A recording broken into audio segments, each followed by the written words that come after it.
Today I'm going to be talking to you about owning and operating my own goth store in Australia and what that experience was like. So if you're interested, stick around.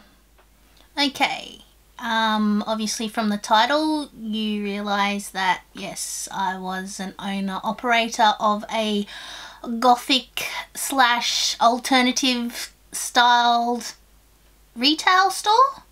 I'll give some background to that. In the early 2000s, like probably 2000, I decided that I would like to start my own business and be my own boss. So basically my husband and I decided to take $250 cash and start wholesaling posters. I believe was the first thing that we started to do, and from there the profits that we made from selling the posters online went from being posters to a lot of the clothing and shoes and stuff that I would purchase from other online stores. I would get in as a wholesale for myself and then sell them online as well. So that's basically how we started. It started off all online, so the room that I'm in now was basically just full of stock, and we were online for I think 6 or 7 years and we were doing great. And then I decided that I wanted to have a physical retail store. Now that was both a blessing and a curse. So I suppose this is where it all starts. So I was lucky enough to have a boss that allowed me to work from my shop as well as work for him as well, so that was great. The first year of opening went well with my sister, and then the first year of me being there wasn't so well. I was there for maybe 2 months. One morning I woke up and went to work at my store early like I did, and the front door was smashed in. Upon going inside after the police came, somebody took all of my sterling silver jewelry. Not only that, they also took clothing like band shirts and stuff like that to cover their faces up, as they did a break-in spree down the entire main drive. So that was one horrible event that happened. The day after that happened, we got 24-hour security cameras, and yeah, that never happened again. The amount of wonderful people that came into my store, a lot of teenagers that were trying to find themselves or find who they were, was great. I mean, I would have a couch sitting in front of me, so I'd be sitting at the counter and in front of me there would be a couch, and like on Thursday nights at late night shopping, I would have heaps of teenagers come in and sit down and talk to me and tell me about their day and how they were going, and it was very much like I was their very goth mother, to have like a sounding board. So that was a great thing. Also, I had so many parents come in and thank me for opening a store where their children felt safe. I had this wonderful, wonderful mother that would come in with her son who was into anime, because I sold a lot of different stuff in my store, like, again, things that I was interested in, and I had anime and manga and all that sort of stuff, and that wasn't very big back then, so we had quite a large range of all this stuff in the store, as well as the gothic and alternative rockabilly, all that sort of stuff. And anyway, she would come in with her son, who was in his late teens, and he was a social recluse. Like, he wouldn't talk at all to me when he first came into the store. It was always his mother that talked to me. And after, I think, maybe 2 months of him coming in, he would literally start talking to me, and by the 4th or 5th month he was coming in by himself. His mother would stay outside to make sure that he was okay, but he would come in and have a conversation with me and that sort of stuff. So that made me feel really good. Like, I loved helping people, which is the reason why I'm starting this channel, is that I just would like to help by telling my stories, or however it is that I can help. If someone can just find a familiarity in there and have like a bond, that's exactly what I'm doing this channel for.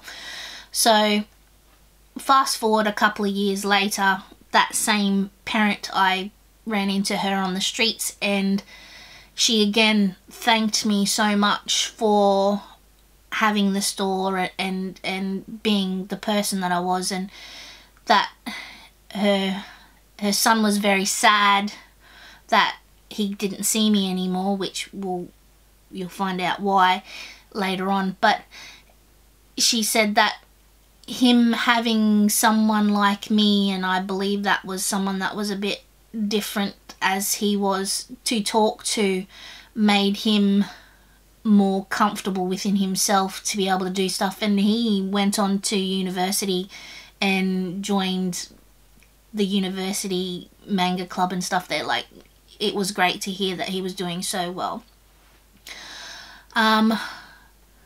So yeah, that was the positive part about it, as well as making amazing friends, like people that I still am friends with today. There's people that I made friends with that I'm no longer friends with because of what happened further on. But yeah, that were the positives of the whole situation. So the more negative parts of the situation was when you would just have people that would come into the store for a gawk, or to pay out on you, like say weird things. Like, I had this one guy and his girlfriend, and I could see them outside, and his girlfriend didn't want to come inside because obviously she knew he was a dickhead and didn't want him to come in to see. So anyway, he came into the store and he was looking around. He's like, oh, this stuff's weird. And I'm like, oh, it's weird for some but not for others, so each to their own. And anyway, he ended up walking around the store, and he would come straight up to me right in front of my face and go, you don't have eyebrows. And I'm like, that is correct. And he's like, what, don't you think that's strange? And I'm like, me? No, I don't think that's strange at all. To you it might be strange, but to me it's not. And he's like, oh, you're weird. And just walked out, and his girlfriend looked back at me with the look on her face to say sorry, and then followed him out. So it's that sort of thing that started to put a downer on me having the store open. So that was one thing that happened. There was so many things that happened. Also, having people come into the store that would see things like a pentagram or something like that, and then go, oh, that's the devil symbol. And then I would go into my, well, I'm going to have to teach somebody what this is. And I would have long arguments about what a pentagram was, or Baphomet, or something like that. Like, I would have to have conversations with these people that I didn't want to have conversations with, because obviously they were in their set lane and was only in there for a freak show.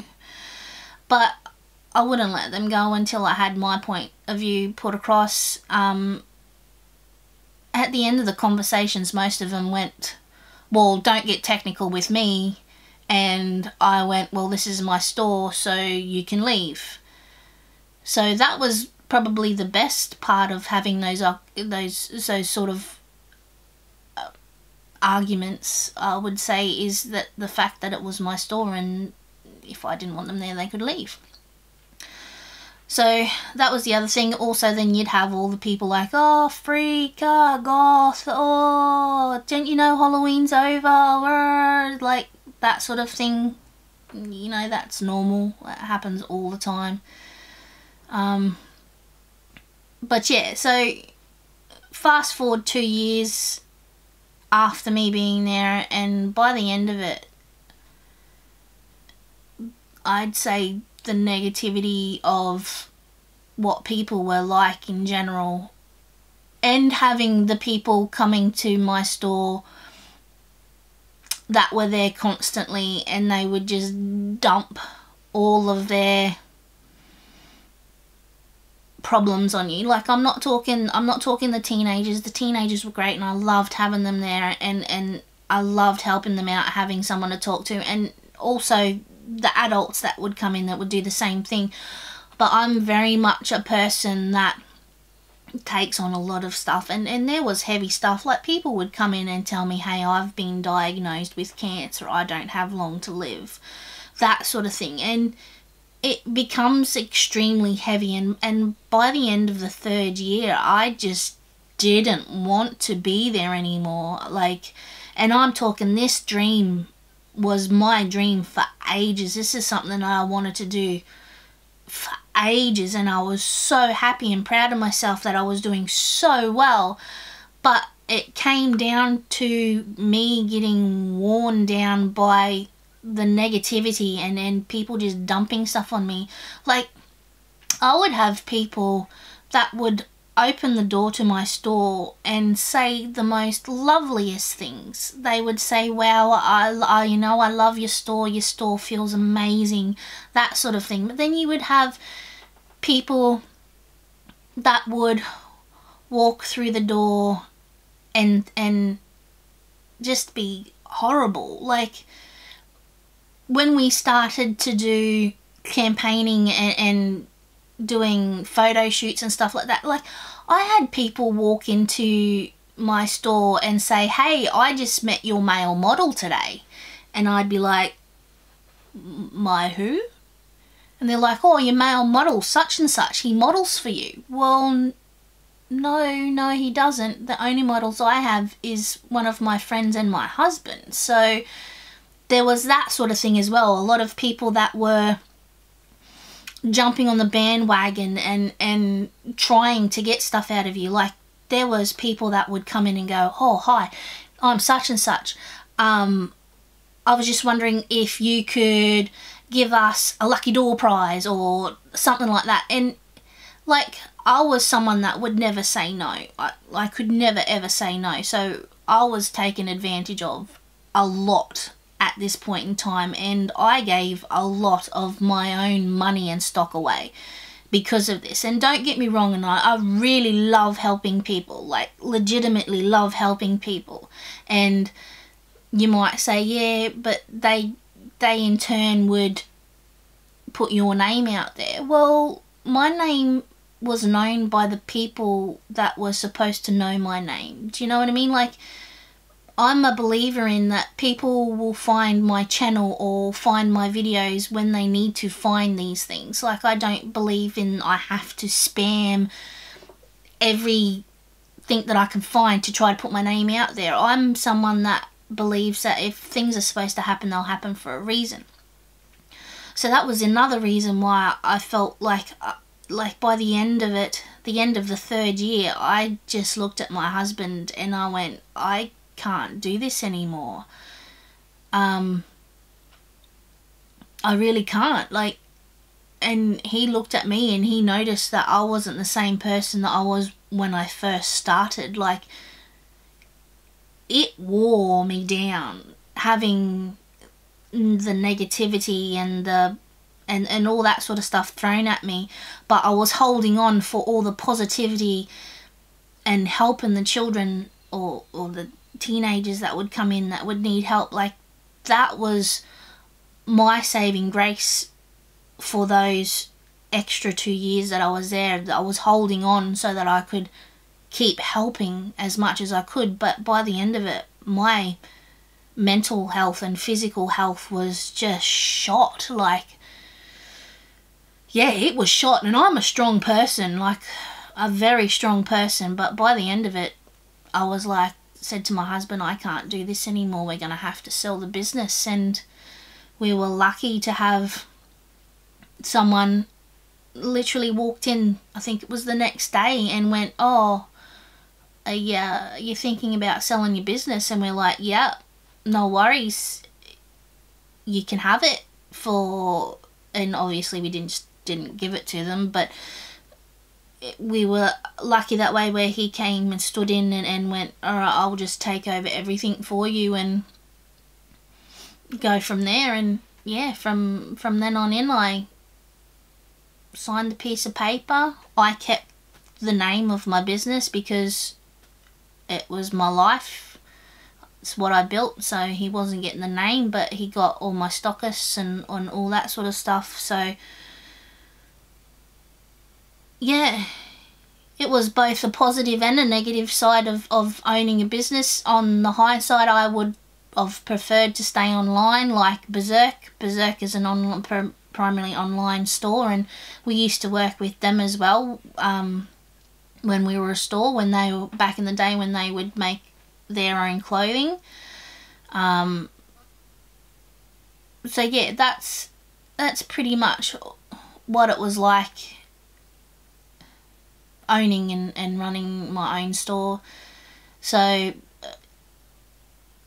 suppose being alternative in any way of the word, goth, however you want to say it, I